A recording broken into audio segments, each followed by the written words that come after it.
Stalker Clear Sky. So, this is the third of the Stalkers, right? Yeah, there was Shadow of Chernobyl, then Clear Sky, and then Call of Pripyat.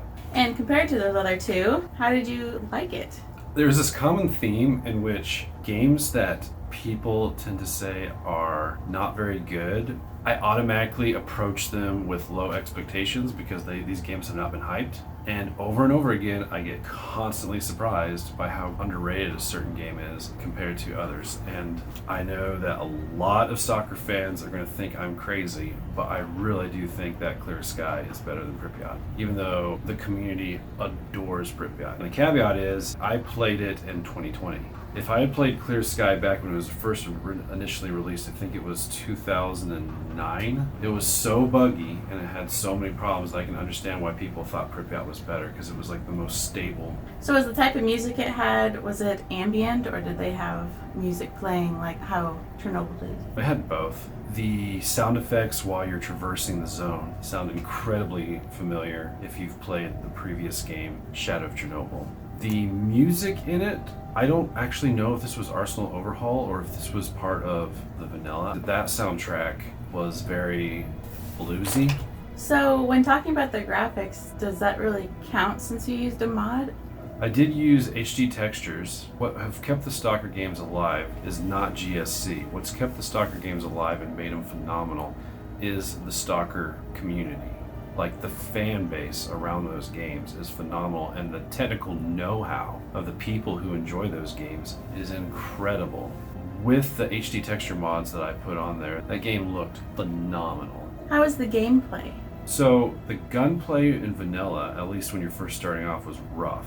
I was not having very much fun because your guns all kind of have levels. And I remember very clearly, I was in a gunfight with a bunch of bandits, and I actually snuck around a church building, came up behind a bandit, and I had one of them short double-barrel shotguns, like one of the earliest ones you get in the game, and I shot him in the back with it, and he turned around and killed me. And I thought that was super unimmersive. Like, if you're playing a Stalker game and you sneak up behind someone before they recognize you and you pull the trigger with a shotgun in the back, they can't turn around and shoot you. They completely ruin the immersion.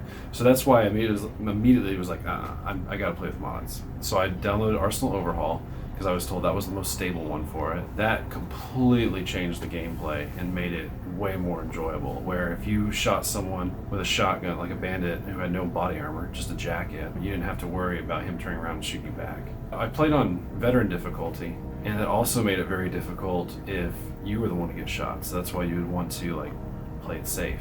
So the story for Clear Sky, does it tie into the other Stalkers? It's a prequel.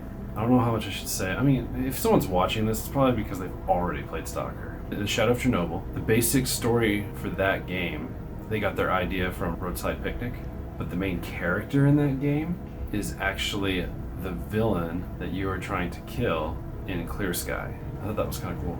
Were you happy with the voice acting? I really like the English voice acting in the Stalker games. I'm really curious who does the English voice acting for those Stalker games because they sound so good. Like, they sound like Russians speaking English. And I really like that. I don't speak Russian, so Russians, if they're listening to it and the voice acting, they might think it's terrible. I think as an example, I remember reading a review about the movie Scarface, and that a lot of Cubans despised Al Pacino's portrayal of a Cuban accent, even though I think Al Pacino's accent in Scarface is incredible. So there's probably Russians out there who probably think that the voice acting is terrible when they're talking in English.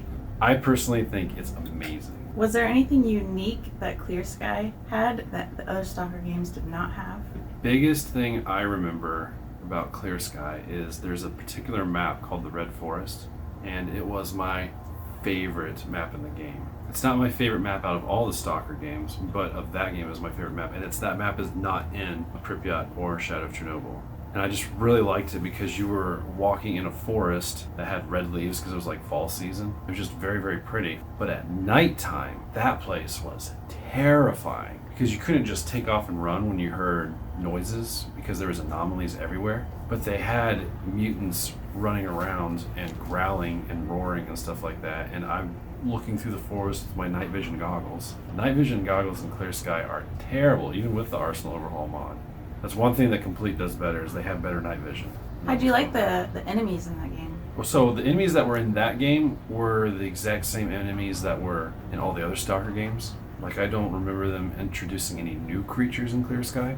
The way enemies are introduced to the player in the first game, the original game, seemed more natural as you progress through the story, as opposed to in Clear Sky, where the first time you encountered an enemy that was harder than the last one, it was just kind of thrown at you. There was no progression up to it. It was just kind of like, oh, there they are. You're walking through a forest, and you're like, oh, well, I've seen him before from the first game. There's one particular creature where all it is a big old ball of flesh with a mutated face, and it's got 2 arms. And I remember in the first game, it was terrifying when you first encountered that creature, because the first time you encountered him is in the mission you were required to go into a bunker.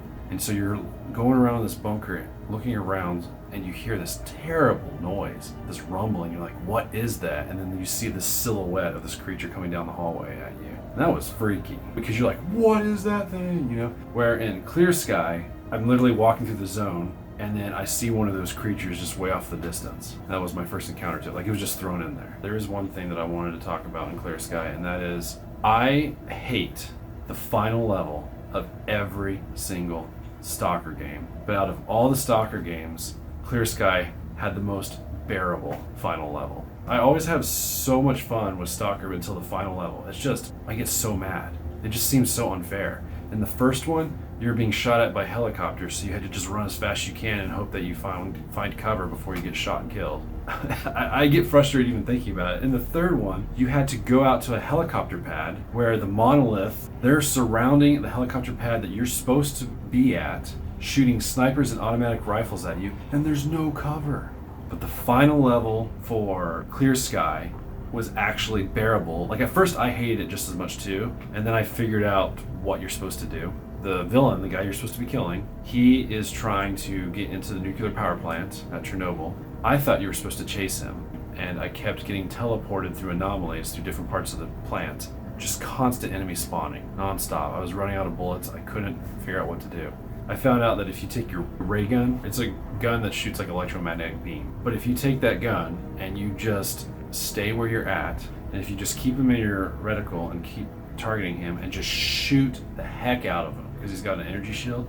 If he has a shield, will eventually break, and then if you're patient, if you wait, you have to wait for like 5 or 10 minutes, but you'll see his little character start crawling up a ladder to get to the roof of the plant, and that's your chance where you can, because the shield's already down, you can just pump him with electromagnetic beams, and then eventually finish him off and beat the game. So if you know that one trick, then Clear Sky has the easiest final level out of all 3 of the Stalker games.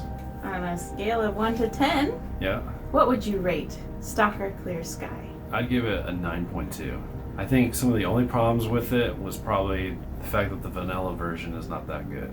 But if you are part of the Stalker community, if you read on Reddit and Discord different mods for Clear Sky and experiment with those until you find something you like, I think it's one of the most enjoyable first-person shooters ever made.